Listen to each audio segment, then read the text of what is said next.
More now on our top story. The city of Istanbul on edge and high alert after a gunman opens fire on partygoers at a New Year's Eve celebration at a popular nightclub.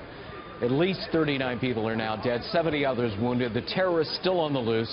Let's talk about this now with retired U.S. Navy Captain Chuck Nash, a Fox News military analyst. Captain Nash, always good to see you. Happy New Year. Happy New Year, Greg. But a tragic one for the folks in that nightclub. Hundreds of people jammed inside when suddenly this man opens fire.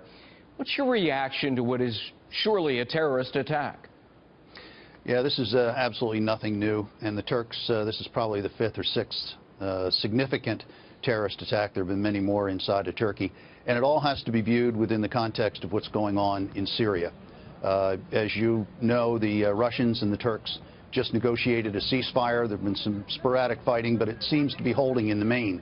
So what that does is it freezes out certain groups. And one of the groups central to that negotiation was the Turks being able to have the Russians talk the Syrians into allowing Turkish troops to move down south into Syria to block the Kurds from uniting east-west. The quid pro quo on that was the Turks not getting all bleeped up and allowing the Assad regime and the Iranian militias to finish cleaning out eastern Aleppo. With every attack, and there were many ISIS terror attacks abroad last year, we're reminded of the fight against ISIS. Does it underscore that this hasn't been working? Well, it hasn't been, and you know, Turkey is an ally of the United States. As you pointed out earlier, it's a significant NATO member. And the Turks, the United States, the Saudis, Qatar, and Jordan have been allied in this fight. And then recently, the Turks decided that the way to get a deal cut was to deal with the Russians. So they're working for their own best interest, as all nations do. But in this case, the United States wasn't even invited to the party. They weren't part of the talks. And the talks that are going to happen in the capital of Kyrgyzstan in January, the United States is not invited there. Interestingly enough, the Iranians have insisted that the Saudis not get a seat at that table as well. Yeah. Is the solution to all of this military or a political solution?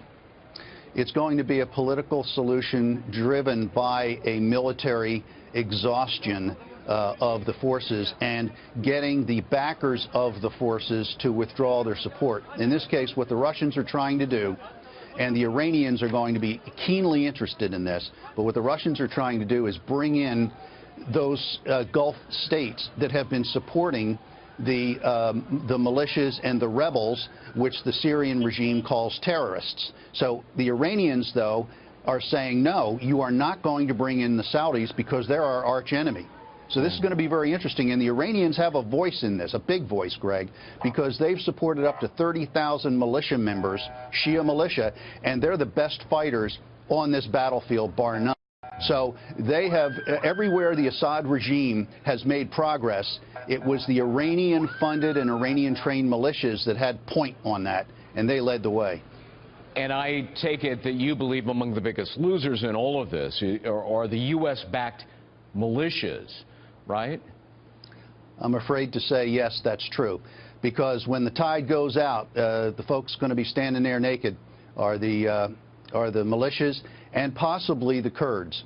Because we have been trying to back the Kurds. It's been spotty support, even though we say, oh, yeah, we're backing the Kurds. Yeah, sort of.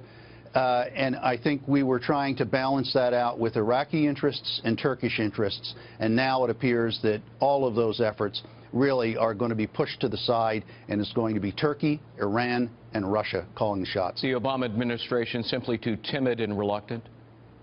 Well, Greg, options are like that. The longer you let that hourglass stand, the more options fall away, till pretty soon you have few, and then you have none. And that hourglass has been upside down a long time. There were a lot of options we could have done early on, chose not to do it.